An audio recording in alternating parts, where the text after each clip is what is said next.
Monohybrid cross revise करेंगे with proper explanation with respect to explanation of monohybrid cross with respect to gene expression. Gene expression कहाँ पे सीखा था हमने? We have discussed gene expression in molecular basis of inheritance, protein synthesis और lac opera के द्वारा. What we discussed? Merely having gene doesn't make any sense.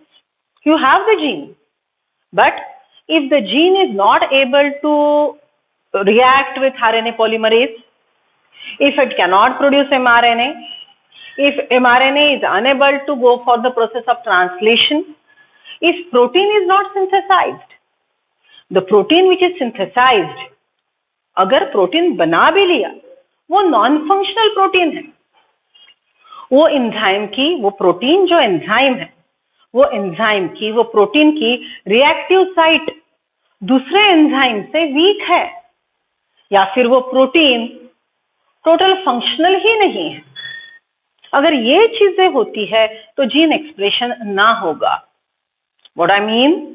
Gene है. Point number 1, उसने, ये देखो ये जीन है. पॉइंट नंबर 1, इसने खुलना चाहिए. Point number 2, regulator gene operator gene ने इसको यस बोलना चाहिए. रेगुलेटर जीन ऑपरेटर जीन ने इसको यस बोल दिया तो यहाँ पे आरएनए पॉलीमरेज बाइंड होना चाहिए. उसके साथ sigma factor, right, elongation factor, ये सब आने चाहिए. तो ये पूरा gene which is a segment of single strand of DNA will transcribe mRNA. अगर mRNA नहीं बना तो ये जीन होके भी कोई फायदा नहीं है आपके पास. So gene is present, gene is active, gene react with enzyme, gene transcribe mRNA. mRNA अगर साइटोप्लाज्म में सक्सेसफुली गया, सक्सेसफुली उसने प्रोटीन सिंथेसिस किया, और प्रोटीन सिंथेसिस होने के बावजूद वो प्रोटीन अगर फंक्शनल रहा तो एंजाइम सेल के अंदर काम करेगा. सेल के अंदर एंजाइम काम करेगा तो ही केमिकल रिएक्शन होगी. ये टोटल सीक्वेंस में कहीं भी एक जगह अगर गलती हुई, ओके, रेगुलेटर जीन नहीं बोल दिया, आरएनए पॉलीमरेज नहीं बाइंड हुआ, ओके, एमआरएनए बना, what is other possibility? MRNA बना, लेकिन टेम्पलेट पे भी बना और नॉन टेम्पलेट पे भी बना, एंटी सेल्स पे भी बना, सेल्स पे भी बना, तो दोनों एमआरएनए डबल स्ट्रैंडेड हो जाएंगे और एमआरएनए साइलेंट हो जाएगा. Right? So merely having gene doesn't make any sense. The gene should be capable enough to synthesize mRNA by the process of transcription, to synthesize protein by the process of translation. The protein should be effective functional enzyme. Right? Protein वो polypeptide का जो chain है, वो primary structure, secondary structure, tertiary structure, ये specific coiling करेगा तो protein बनेगा जो एंजाइम का काम करेगा. एंजाइम की एक्टिव साइट, एंजाइम की एक्टिव साइट अगर इफेक्टिव है तो ही वो एंजाइम काम करेगा. एंजाइम की एक्टिव साइट को एंजाइम, देन कोफैक्टर, विटामिन का प्रेजेंस, मिनरल के प्रेजेंस पे भी अवलंबन है. अलॉन्ग विद दैट एंजाइम की एक्टिविटी, टेम्परेचर, पीएच, ये चीजों पे भी अवलंबन है. तो देखो सेल के अंदर कितना केमिकल रिएक्शन का केओस है, बट डीएनए के कंट्रोल में है. DNA manages everything, but there are so many factors regulating the process. तो अब आज का लेक्चर हम मेंडल का capital T, genetic basis of inheritance का कैपिटल टी, ये मेंडल का कैपिटल टी है. मतलब पी प्लांट के ये पेयर ऑफ क्रोमोसोम है, pair of chromosome homologous chromosome है. ये होमोलोगस क्रोमोसोम मतलब ये डीएनए, कैपिटल टी वाला, स्मॉल टी वाला होमोलोगस क्रोमोसोम मतलब ये डीएनए. यहाँ पे कैपिटल टी है मतलब ये डीएनए पे यहाँ पे पर्टिकुलर न्यूक्लियोटाइड के सीक्वेंस को हमने कैपिटल टी जीन बोला है. It doesn't mean it is made up of only capital T, capital T, capital T, capital T. No, it is not made up of only thiamine. It is made up of specific sequence of nucleotide. A, G, G, T, T, C, T, T, C, T, T, C, G, G, A, G, G, A, G, G, A, T, T, C. ये specific nucleotide का sequence है. फिर से बोलने को बोलोगे तो दिक्कत है, राइट? तो सी, ये जो सीक्वेंस है वो कैपिटल टी का सीक्वेंस स्मॉल टी के सीक्वेंस से अलग है. आई रिपीट, कैपिटल टी के लिए जो न्यूक्लियोटाइड का सीक्वेंस है वो सीक्वेंस और स्मॉल टी के लिए जो न्यूक्लियोटाइड का सीक्वेंस है ये अलग है, राइट? तो क्या आप बोलेंगे मैडम ये कैसे बने? तो थोड़ा जाते जाते आपको समझ में आएगा, आगे जैसे चलेंगे समझ में आएगा कि एवोल्यूशन के प्रोसेस में, okay, we have discussed in living world biological classification 11th standard that big bang happened. Big bang happened. So many variety of chemical reactions are conducted on this planet. It was like volcanic eruption, cosmic rays, gamma rays, okay, like so many things happening on this earth crust, right? Because of all these processes, what happened? Chemical reaction, whichever are induced, जो chemical reaction, हजारों chemical reaction जो हो रहे थे, उसने nucleic acid नाम का chemical बना दिया RNA DNA. was first genetic material was RNA, but RNA was not stable. RNA was not stable, so life rejected RNA for using RNA as a genetic material. So DNA was selected. Why? We have discussed in the first lecture of molecular basis of inheritance. DNA is stable, DNA is heritable, DNA can replicate, DNA regulates heritable characters, DNA can undergo the process of mutation. So see, जब evolution में सबसे पहला chemical RNA बना, फिर DNA genetic material बोल के काम करने लगा. डीएनए ने खुद के आजू बाजू प्लाज्मा मेम्ब्रेन बिछा दिया और एक प्रोकैरियोटिक सेल बना. वो सेल के डीएनए के पास कुछ जेनेटिक इंफॉर्मेशन थी, जो इंफॉर्मेशन जीन्स के फॉर्म में थी. One DNA has many genes, right? One DNA has many genes. तो वो जनरली जो पहला डीएनए, जो पहला जीन था, that is called wild variety, that is what is dominant gene. So evolution के प्रोसेस में पहले कैपिटल टी की इंफॉर्मेशन कैरी करने वाला डीएनए बना. एवोल्यूशन के प्रोसेस में पहले कैपिटल टी की इंफॉर्मेशन कैरी करने वाला डीएनए बना, राइट? ये जो कैपिटल टी वाला डीएनए था, इसके पास स्पेसिफिक न्यूक्लियोटाइड का सीक्वेंस था. जब स्मॉल टी था ही नहीं, only one gene was there, that is capital T, which was having A, GGC, GGC, TTA, TTA, CCA, GGC, GGC, CCA, whatever sequence of nucleotide. Okay, मैं बस बोल रही हूँ आपको समझ में आए इसलिए, राइट? सो ये न्यूक्लियोटाइड का स्पेसिफिक सीक्वेंस था. ये डीएनए था जिसके पास टॉलनेस की इंफॉर्मेशन थी. वो एमआरएनए और प्रोटीन सिंथेसिस द्वारा खुद को एक्सप्रेस करता था. अब ये डीएनए रेप्लिकेट होते गया. रेप्लिकेशन में शायद कभी कभी न्यूक्लियोटाइड एडिशन में गलती हुई.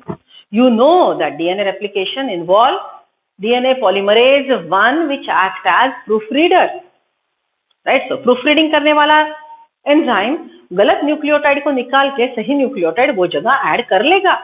लेकिन कभी कभी गलती करेक्ट नहीं होती तो वो वैसे परस्यू हो गई. So that may be one cause of mutation. और this DNA is expose to some radiation, X ray है, गामा रे है, ओके, उसके लिए ये डीएनए एक्सपोज हो गया. तो इसमें जो न्यूक्लियोटाइड का सीक्वेंस था, ये न्यूक्लियोटाइड का सीक्वेंस बदल गया. 2-4 nucleotide, right? Frameshift mutation, may be deletion, may be addition, may be aberration, right? Okay, whatever thing happened. और ये जो कैपिटल टी के लिए इंफॉर्मेशन थी वो बदल गई. तो जो बदले वाली इंफॉर्मेशन थी वो इंफॉर्मेशन अलग प्रकार का एमआरएनए बनाती थी, और वो एमआरएनए टॉलनेस का एंजाइम बना नहीं पा रहा था. Are you getting the thing what we discuss? Gene expression हमने क्या बोला कि ये कैपिटल टी एक, ये जो सेगमेंट है डीएनए का, ये एमआरएनए बनाएगा. ये एमआरएनए साइटोप्लाज्म में आएगा, इसको राइबोसोम जुड़ जाएंगे, राइट? और ये एमआरएनए जो 5:3 होगा, बराबर। ये यहाँ पे अमाइनो एसिड की चेन, प्रोटीन जो एक एंजाइम है, ये काम करेगा और ये एंजाइम की वजह से, मतलब ये प्रोटीन बना, प्रोटीन का लास्ट स्टेप था, पॉलीपेप्टाइड का लास्ट स्टेप था प्रोसेसिंग। वो पॉलीपेप्टाइड ने खुद को प्रोसेस किया, खुद को फंक्शनल प्रोटीन बनाया, ये एंजाइम हो गया। और एंजाइम के वजह से, because of presence of enzyme, some raw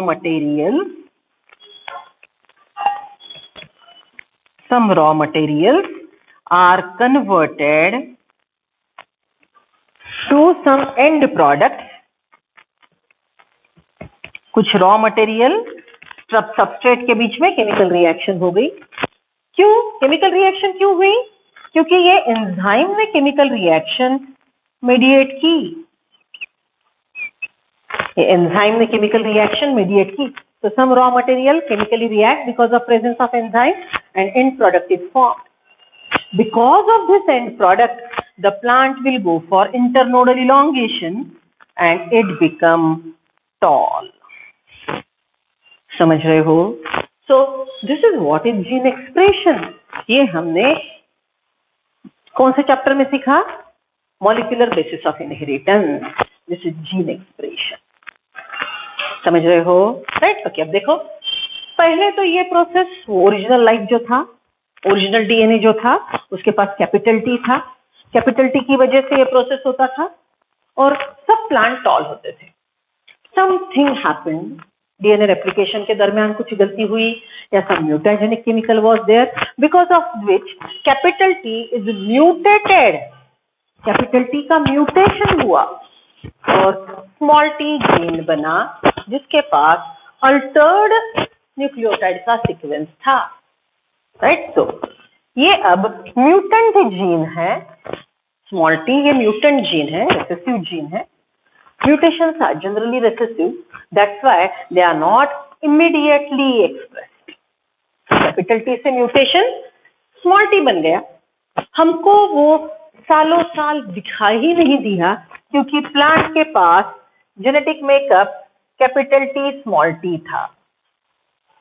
plant कैसा था? Capital T small T. So what happened? ये कैपिटल टी इस प्रकार से एंजाइम बनाता था, प्लांट को टॉल बनाता था। What happened to small T? Small T मतलब रेसेसिव जीन एक्सप्रेस नहीं करता है कैपिटल टी के प्रेजेंस में। उसके भी अलग अलग रीजन है। There is no one particular reason that why recessive gene cannot express in presence of dominant gene. Okay. One reason might be RNA polymerase इसी के साथ ज्यादा रिएक्ट होता है और ये डोमिनेंट जीन ही ज्यादा mRNA बनाता है। ये mRNA बहुत कम बनते हैं या बनते ही नहीं। स्मॉल टी mRNA बना ही नहीं पाता है। समझ लो, इसने mRNA बना भी दिया, रेसेसिव जीन ने ये mRNA बना भी दिया, राइट? ये mRNA साइटोप्लाज्म में आया, इसने भी प्रोटीन सिंथेसिस का प्रोसेस किया और इसने भी प्रोटीन एंजाइम बनाया, राइट? अब ये एंजाइम की प्रोसेसिंग में कुछ तो भी गलती हो गई, so that it is non working enzyme. इसका जो एक्टिव साइट था वो एक्टिव साइट प्रॉपर नहीं था। एक्टिव साइट की वजह से वो रॉ मटेरियल के साथ काम करता है ना। एंजाइम एक्टिव साइट की वजह से अपने रॉ मटेरियल को पहचानता है। तो ये एक्टिव एंजाइम है, इसने रॉ मटेरियल को पहचान लिया, केमिकल रिएक्शन करवा लिया, एंड प्रोडक्ट बनाया और because of end product the plant grow tall. But this Maltese enzyme has non-functional active site, or it can be there that this enzyme is more reactive and this Maltese enzyme is less reactive. Are you getting the point? So, we'll revise again.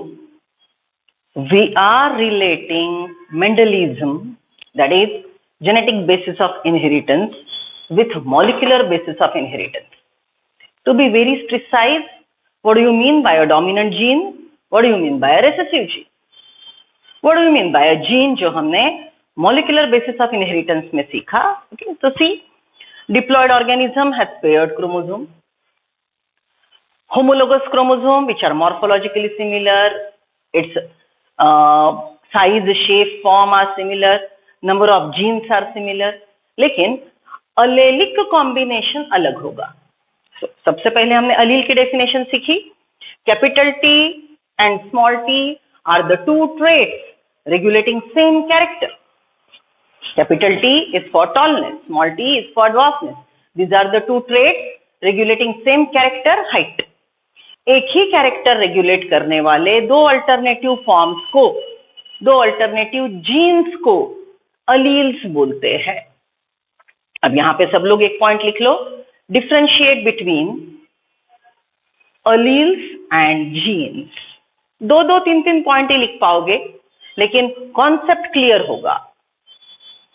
Live session में हम discuss करेंगे। What is the homework given? Differentiate between gene and alleles. Capital T is a gene, small T is a gene, capital R is a gene, small R is a gene, but capital T and small T are alleles of each other. Capital T and capital R are not alleles of each other. Are you getting the point? The example I gave you. Right यहाँ पे capital T का gene है, समझ लो यहाँ पे capital R है, small R है। कैपिटल टी स्मॉल टी का अलील है, कैपिटल टी कैपिटल आर का, कैपिटल टी स्मॉल आर का अलील नहीं है, but both are genes. Getting the point? So आपको डिफरेंशिएट करना है, थोड़ा दिमाग लगाना है, otherwise I am there to help you, don't worry, लेकिन सोचना शुरू करो। As I said, genetics is not रट्टा, समझना है, रिलेट करना है, okay, बहुत जरूरी है। बॉटनी के जैसे मॉर्फोलॉजी का लेसन है, जूलॉजी के लाइक नर्वस या हार्मोनल छोड़ के बाकी सब बेसिकली रट्टा आता है। ओके, वैसे ये पार्ट आपको समझना पड़ेगा। Okay, so genetics is fully logical, please think over it.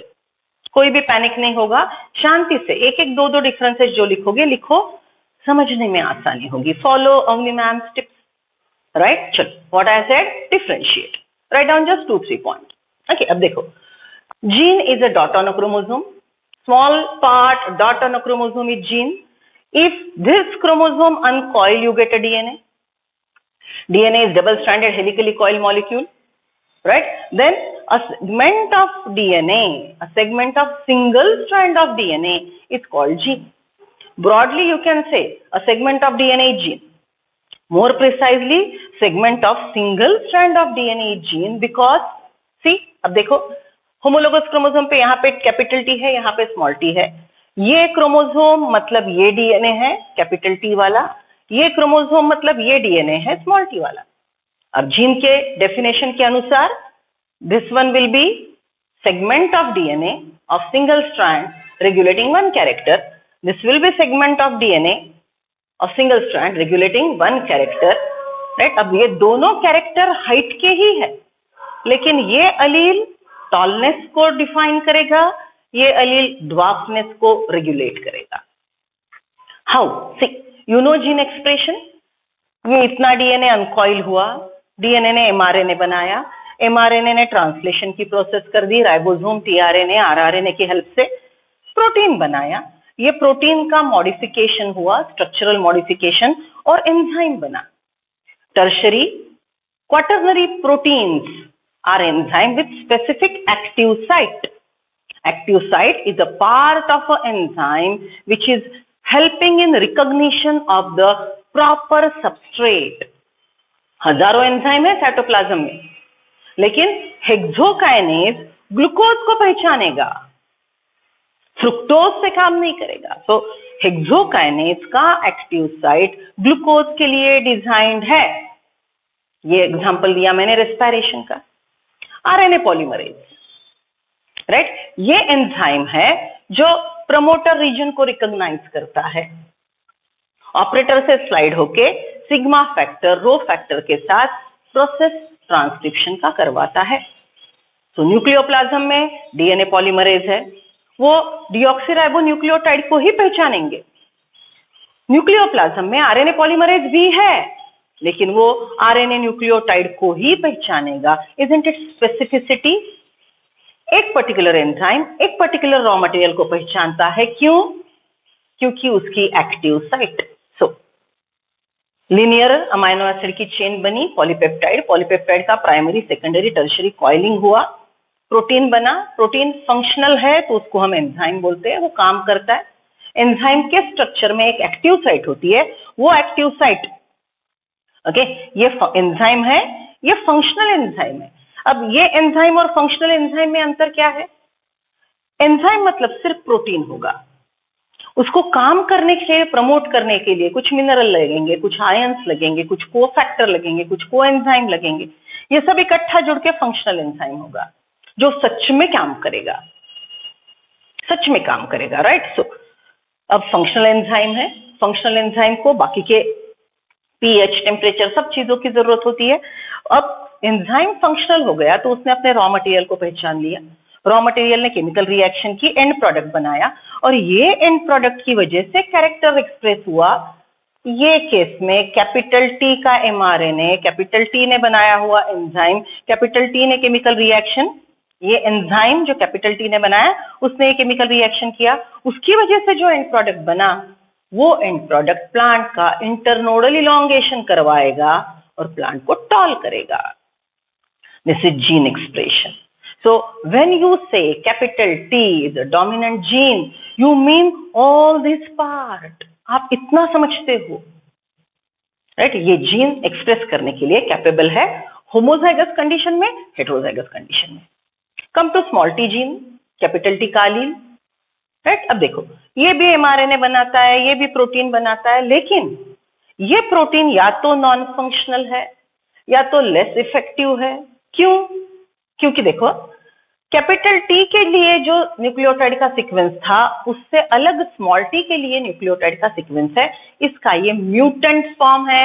हमने प्रीवियस पार्ट में देखा, म्यूटेशन से कैपिटल टी का स्मॉल टी बना, न्यूक्लियोटाइड के सीक्वेंस बदल गए, डीएनए के न्यूक्लियोटाइड के सीक्वेंस बदले तो एमआरएनए के कोडॉन बदले, एमआरएनए के कोडॉन बदले तो अमाइनो एसिड की चेन बदल गई, अमाइनो एसिड का सीक्वेंस बदल गया तो एंजाइम का प्रकार बदल गया। अब ये एंजाइम शायद नॉन फंक्शनल है या लेस एफिशिएंट है, या रॉ मटेरियल को कम सेंस करता है, या एक पर्टिकुलर कंडीशन में एक्सप्रेस करता है, डिपेंड करता है। ये एंजाइम है, एंजाइम का बिहेवियर, राइट, हजारों चीजों पे डिपेंड करेगा, राइट। तो समझ लो, स्मॉल टी ने बनाया वाला एंजाइम नॉन फंक्शनल है, नॉन फंक्शनल एंजाइम की वजह से केमिकल रिएक्शन नहीं हुई, no end product produced, no end product produced, character is not expressed.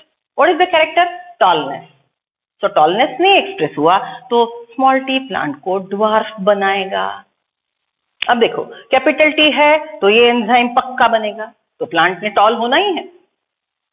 Capital T नहीं है तो ये नॉन फंक्शनल एंजाइम बनेगा, तो ऑब्वियसली टॉलनेस के लिए जो केमिकल रिएक्शन जरूरी है, जो एंड प्रोडक्ट जरूरी है, that is not synthesized, because of which the small t can express only in absence of capital T. So capital T small t को completely dominate करता है, तो इसको हम बोलेंगे complete dominance, जिसको हमने ये क्रॉस में रिप्रेजेंट किया। Okay, what is Mendelian cross? capital T cross with small t. Okay, first step is cross. F1 you get. Okay, अब देखो, कैपिटल टी ये होमोजाइगस है तो एक ही प्रकार का गैमेट बनेगा। मैं नंबर में टाइप लिख रही हूँ, ये भी प्योर है तो एक ही प्रकार का गैमेट बनाएगा। ओके, आपका F1 capital T small T होगा। F1 सीड्स कलेक्ट किए, सेल्फ किए, राइट। सो यही है मेल, यही है फीमेल, सेल्फिंग के बाद हेटेरोजाइगस है तो दो प्रकार के गैमेट बनाएगा। ओके, दो मेल रहेंगे, दो फीमेल रहेंगे, obviously. All possible process consider किए तो F2 हमको इस प्रकार से मिलेगा, एक प्योर होमो, दो हेटेरोटॉल और एक रेसेसिव ड्वार्फ। तो हमको ये फेनोटाइपिक रेशियो मिला, जीनोटाइपिक रेशियो मिला। Phenotypic ratio is 3:1, genotypic ratio is 1:2:1, right. Okay, so देखो, right now what we are discussing relation between capital T and small t. Capital T small T alleles है, दो अलील के बीच में का relation हम देख रहे हैं। दो अलील के बीच में जो रिलेशन है, relation between capital T and small T we are discussing, right. This relation is called complete dominance. Capital T का स्मॉल टी से कौन सा रिलेशन है? कंप्लीट डोमिनेंस का, राइट। तो क्या यही होता है एवरी टाइम? एक जीन दूसरे जीन को हमेशा डोमिनेट ही करता है? नो, मैंने आपको एक एग्जांपल दिया था। What was the example? See, your mark is a character. आपके मार्क्स कैरेक्टर है, ओके। आपके मार्क कैरेक्टर का एक्सप्रेशन आप पे और मुझ पे, टीचर पे निर्भर है। Your expression of character mark is related on two factors. One is student and other is teacher. No other factor should influence your marks. Am I correct? No other factor ideally should influence your marks. आपने अच्छा पढ़ाई किया, आपको ज्यादा mark मिलेंगे। मैंने अच्छा पढ़ाया, आपको ज्यादा मार्क मिलेंगे। Are you getting that? तो देखो, क्लासरूम में स्टूडेंट और टीचर, ये मार्क्स के दो अलील है, इंटरैक्ट कर रहे हैं। When I am teaching, I am a dominant allele. I won't allow you to speak. किसी ने बात की, मैं खड़ा कर देती हूँ, डांटती हूँ, क्लास के बाहर भेज देती हूँ, right. So what's that? You and me when interacting each other for teaching, my role is dominant allele. So interallelic relation क्या है? complete dominance का। आपके और मेरे बीच में interallelic relation क्या है? complete dominance का।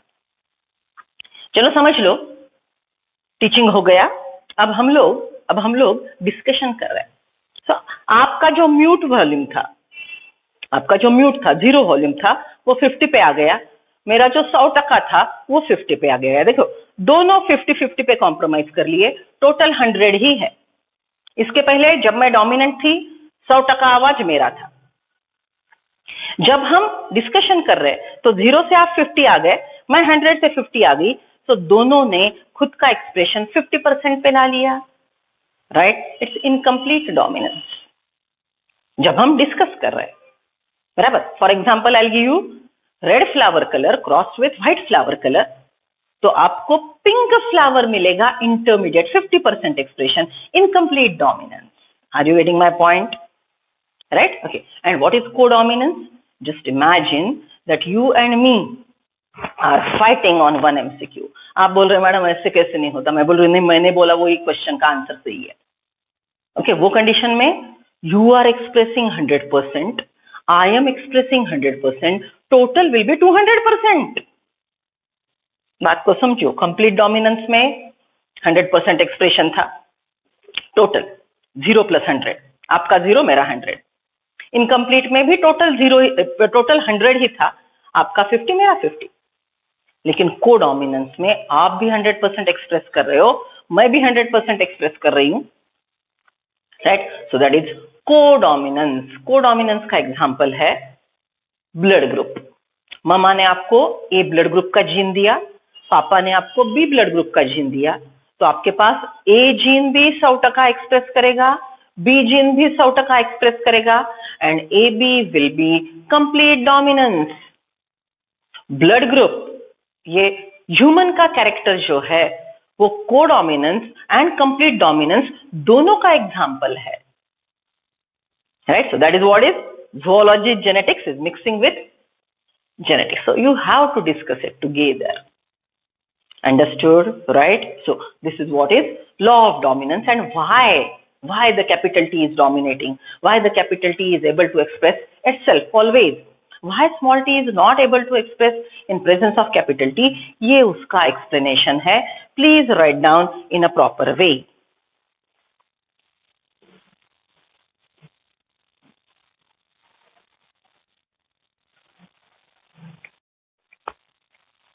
Come to NCERT reading, page number 74.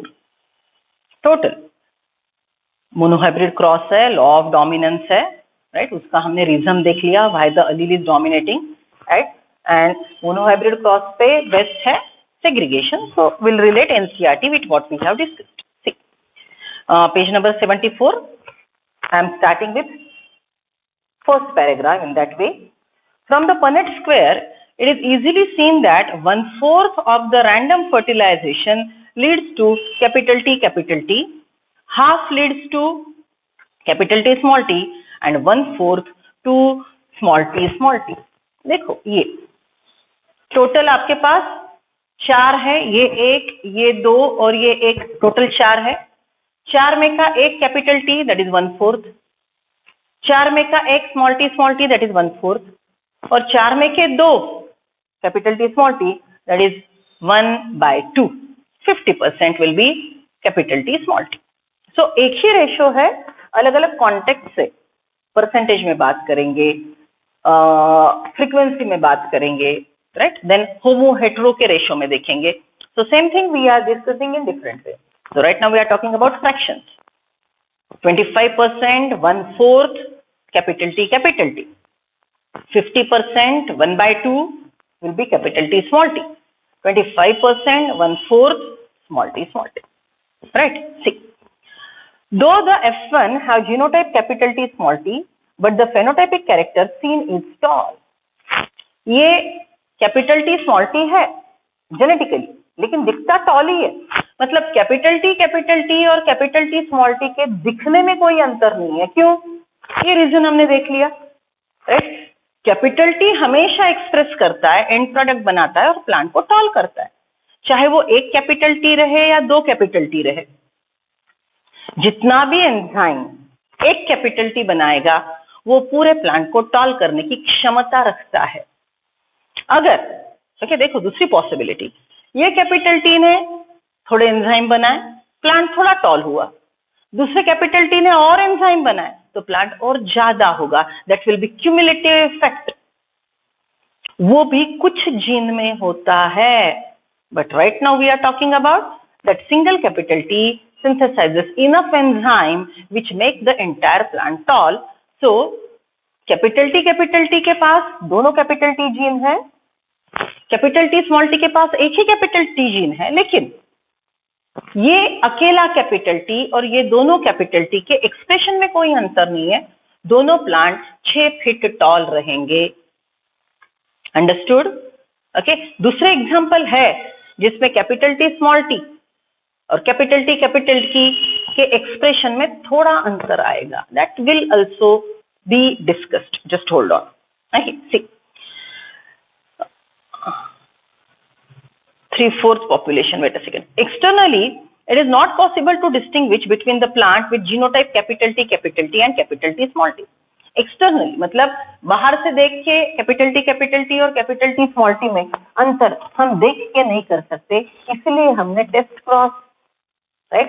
Plant को सेल्फिंग करवाओ, प्लांट का टेस्ट क्रॉस कराओ, तो आपको ये दोनों में होमोटॉल और हेटेरोटॉल में अंतर समझ में आएगा. Okay. Then hence within the genotypic trait capital T small t, only one dominate over the other allele small t or dwarf character. It is thus due to the genotype is capital T small t, and in the F2 3/4 of the plants are tall. Okay. phenotypically देखा जाए ये phenotypic ratio 4 में से 3 toll है और एक dwarf है. So what that 4 में से 3 मतलब 3/4 are tall with dominant phenotype. 4 में से 1 मतलब 1/4 are dwarf with recessive character. Okay. See this lead to phenotypic ratio 3/4 tall. Okay. 1/4 capital T, 1/2 capital T small t and 1/4 small t. That is 3:1 ratio. But a genotypic ratio will be 1:2:1. Phenotypic ratio 3:1. Genotypic ratio 1:2:1. Right? Okay. See, the 1/4 is to 1/2 is to 1/4 ratio. 1/4 capital T. Half 1/2 capital T small t. 1/4 small t is mathematically condensed to the form of binomial expression, that is ax plus by bracket square. अब mathematics आएगा यहाँ पे, तो हमने ax plus b bracket square का formula देखा था. a plus b bracket square का formula a square plus 2ab plus b square. तो ऐसे ही जा रहा है. देखो ax plus by square, that is the gamete bearing genes capital T or small t in frequency 1/2. ये पॉइंट अंडरलाइन करके star करके रखो। क्यों बताती हूँ, सबसे इंपॉर्टेंट पॉइंट है ये, आगे का लिंकेज समझने के लिए। बात को समझो, ये plant capital T small T, ये जो दो प्रकार के गैमेट बनाएगा, one gamete with only capital T, other gamete with only small T, will be in 1:1 ratio. This line indicates that the plant capital T produces gametes, and the gametes are of two types. Few are with capital T, few are with small t. But this few means exactly 50%. Okay, जैसे human reproduction का देखते हो आप, male produce has XY chromosome. तो एक mail ने अगर million sperms बनाए, राइट, तो 500,000 स्पर्म में X क्रोमोसोम रहेगा और 500,000 स्पर्म में Y क्रोमोसोम रहेगा। सेम थिंग, अगर ये plant capital T small T pollen बनाता है, तो 50% पोलन में कैपिटल टी जीन रहेगा, 50% पोलन में स्मॉल टी जीन रहेगा। और ये रेशो 1:1 है।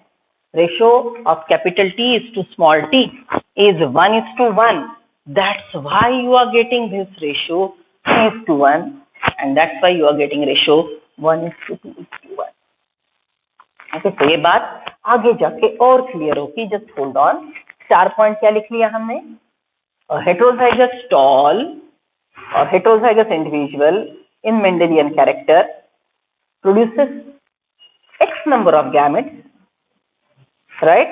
In that X number of gamete, जितने भी गैमेट बनाए, 100 बनाए, तो 50 एक डोमिनेंट एलील लेके होंगे और 50 रिसेसिव एलील लेके, तो gametes will be in 1:1 ratio. समझ रहे हो? चलो next one. Mendel self-pollinated the F2 plant and found that the dwarf F2 plant continued to generate dwarf plants in F3, F4. अगर ये प्लांट लिया आपने dwarf, ये वाला, इसको सेल्फिंग किया, तो F3, F4 ऑब्वियसली आपको dwarf ही मिलेगा, क्योंकि ये dwarfness के लिए प्योर है।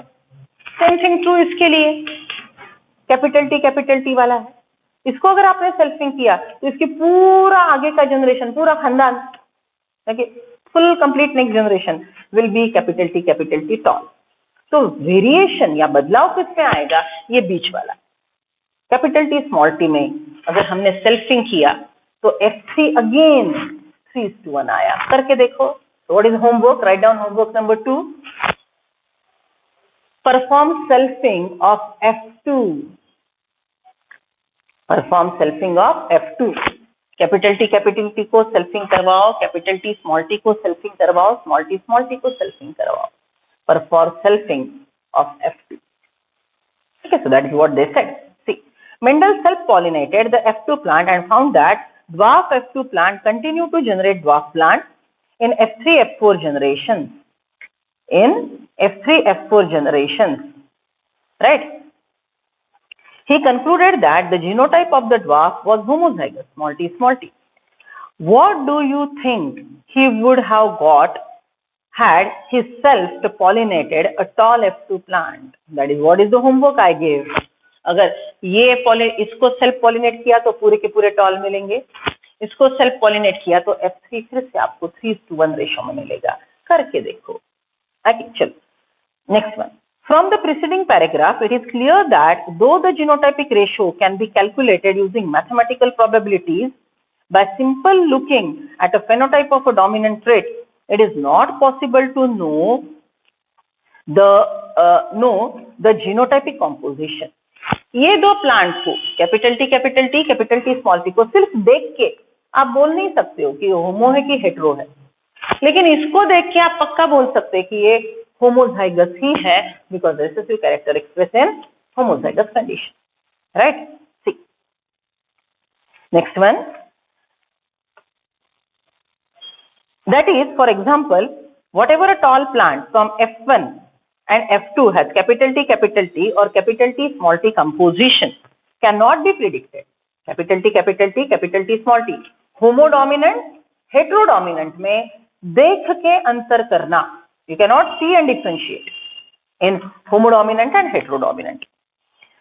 Therefore, to determine the genotype of a tall plant at F2, Mendel crossed the tall plant from F2 with a dwarf plant. इसका जीनोटाइप में अंतर करने के लिए मेंडल ने क्या किया, ये प्लांट को ओरिजिनल पेरेंट से क्रॉस किया, राइट, ओके, ये प्लांट को ओरिजिनल प्लांट से क्रॉस किया, जिसको हमने बोला था बैक क्रॉस। लेकिन बैक क्रॉस में भी प्रिसाइज कौन से प्रकार का, रिसेसिव बैक क्रॉस, जिसको हमने बोला टेस्ट क्रॉस।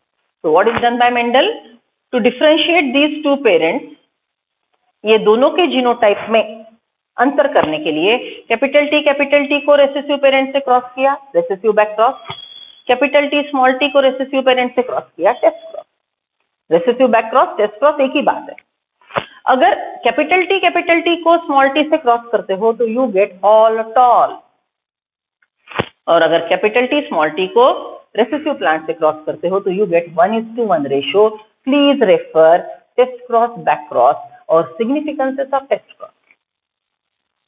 सो मेंडल ने टेस्ट क्रॉस करके देखा for assuring the genotype of homodominant and heterodominant. Mendel crossed the tall plant from F2 with a dwarf plant. This is called test cross. Test cross is the cross which is used to confirm genotype of dominant parent. ये एक test है जिसमें हमको dominant parent का genotype पक्का होमो है कि hetero है समझ में आएगा। It is a typical test cross. In a typical test cross on organism, P plant here showing a dominant phenotype and whose genotype is to be determined. In a typical test cross, an organism P plant here showing a dominant phenotype and whose genotype is to be determined is crossed with recessive parent. Underline definition of test cross. A plant whose genotype is to be determined is crossed with recessive plant or recessive parent. With the recessive parent instead of selfing, this is more preferred. Selfing ही करके आपको पता चलता है, लेकिन test cross is confirm because the other parent जो आप ये use कर रहे हो, टेस्ट क्रॉस में आप हमेशा इसको यूज करते हो, ये आपने 100 बार सेल्फ करके चेक किया है, तो गलती होने की शक्यता बड़ी कम है। So instead of selfing, the progenies of such a cross can easily be analyzed to predict the genotype of the test cross. Figure 5.5 shows the result of typical test cross where violet color flower W is dominant over white flower. Come to 5.5. हमने यहाँ पे capital T का cross किया, तो यहाँ पे हम violet colour flower का क्रॉस करवाएंगे। Okay, so diagrammatic representation. Okay, अब देखो वहां पे उन्होंने W जीन लिया है। Okay, W is for white. Okay, so कभी कभी प्रोटोकॉल उल्टा जाएगा। Okay, colourful flower capital C, white flower small c, या कभी कभी capital W is violet colour and small w will be white. Okay, चलो see first one, look at the cross, homozygous recessive,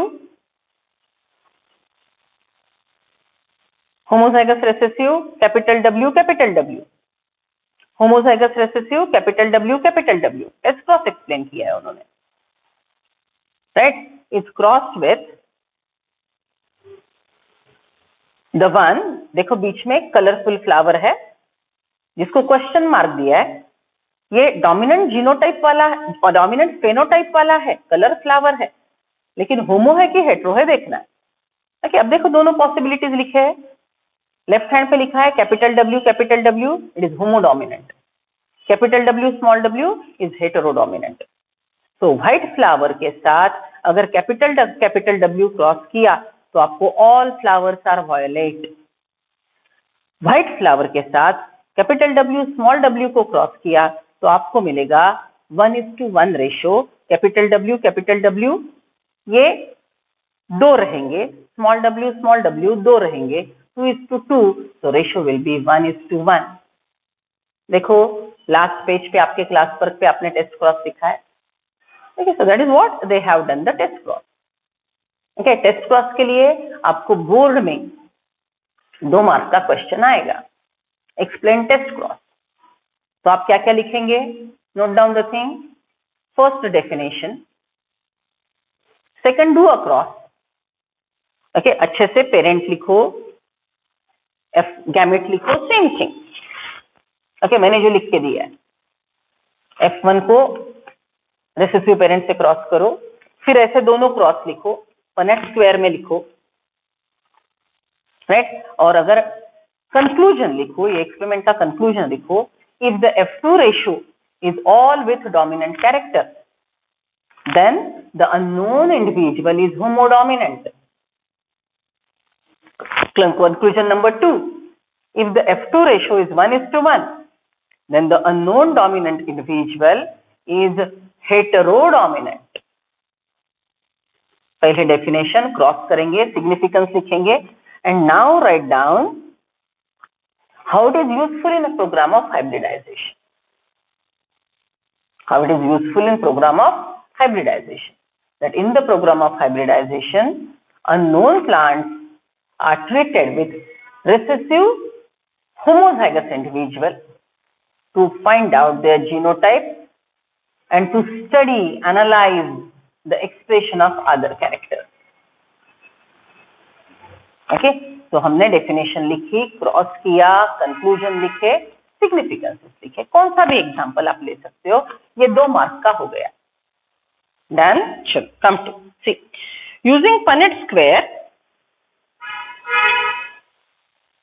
try to find out the nature of offspring of a test cross. What ratio did you get? All with dominant character when the parent is homodominant, all will be with dominant character. अगर parent heterodominant है तो ratio हमको मिलेगा 1:1. See, using the genotype of this cross, can you give a general definition for a test cross? Yes, test cross is a cross which is done to check the genotype of dominant individual, unknown dominant individual. यहाँ पे हमने क्या बोला था? अगर unknown parent capital T, capital W है तो पूरे के पूरे F1 all dominant है. It is like vice versa. Ratio all dominant character है तो पेरेंट होमोडोमिनेंट है, पेरेंट होमोडोमिनेंट है तो रेशो ऑल डोमिनेंट कैरेक्टर है। रेशो 1:1 है तो पेरेंट हेट्रोडोमिनेंट है, पेरेंट हेट्रोडोमिनेंट है तो रेशो 1:1 है। It is like vice versa, mount each other. Ratio से पेरेंट और पेरेंट से रेशो हम जज कर सकते हैं। Based on this observation on monohybrid cross, Mendel proposed 2 general rules to consider that his understanding of inheritance in monohybrid crosses today these rules are called principle of law of dominance. I repeat, based on this observation on monohybrid crosses, Mendel proposed 2 general rules to consolidate this understanding of inheritance in monohybrid crosses. Today these rules are called the principles of law of dominance. The first law of dominance, underline. Law of dominance is also called first law. And the second law is segregation. Monohybrid cross उन्होंने किया। Monohybrid cross में F1 में जो character express होता है वो dominant character है। तो मोनोहाइब्रिड क्रॉस पे उन्होंने जो पहला रूल बनाया that is law of dominance, और मोनोहाइब्रिड क्रॉस पे उन्होंने और एक रूल बनाया व्हाट वी डिस्कस्ड। देखो, tall plant cross with dwarf plant, F1 all tall, तो स्मॉल टी गया कहाँ? So F1 is self, then he get 3:1 ratio. Why he get 3:1 ratio? ये क्यों मिला? क्योंकि इसके पास स्मॉल टी है। इसके पास स्मॉल टी कहाँ से आया? एक स्मॉल टी एक पेरेंट से आया, दूसरा स्मॉल टी दूसरे पेरेंट से आया। मतलब ये पेरेंट के पास स्मॉल टी था लेकिन दिखाई नहीं दे रहा था, ये पेरेंट के पास स्मॉल टी था लेकिन दिखाई नहीं दे रहा था। So F1 has a small t is proven by the appearance of recessive individual in F2. Okay, तो कैपिटल टी स्मॉल टी इकट्ठा रहे लेकिन ये स्मॉल टी प्रकार का गैमेट बन सका। Capital T small t plant can produce a gamete with small t. Why? Because capital T small t never mix. Capital T small t are always together but it never mix. That's why they can separate. That is segregation. Because of segregation, the gametes are having only one allele. So gametes are always pure. This law, which is based on monohybrid cross, is called law of segregation. Law of segregation is also called law of purity of gametes. I repeat, monohybrid cross पे पहला law दिया law of dominance, monohybrid cross के ही basis पे दूसरा law दिया law of segregation. Aleel segregate होते हैं क्योंकि वो मिक्स नहीं हुए और सेग्रीगेशन हुआ इसलिए गैमेट प्योर है।